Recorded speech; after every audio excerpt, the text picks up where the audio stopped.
Shahrukh Khan 30% off. Bukan Shahrukh Khan tau. 30% off. Kalau dah ada promosi pun tak apa. Lagi kita potong 30%. Jom. Naik tingkat 1. Satu beg ni RM99. Katalah RM100. Kita potong 30%. Mana ya? RM70 saja. Diaper. Dry first. Semua jenis diaper tau. Semua. Slipper. Boleh juga. Barulah RM34.90. Dah lah murah. Harga biasa RM39. Promosi RM34. Promosi lagi RM30. RM5. Harga biasa RM79. Harga promosi RM5. Potong 30%.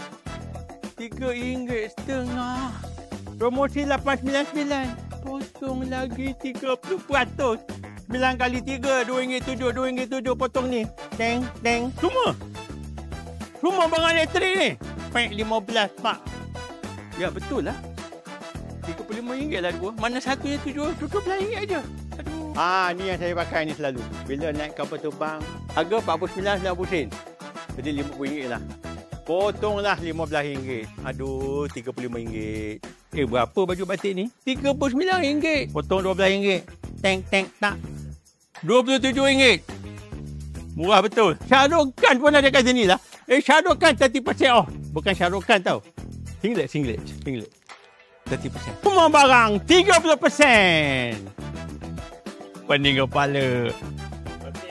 Dan ini semua untuk ahli kad meriah sahaja pada 28 dan 29 bulan Jun tahun ni 2025.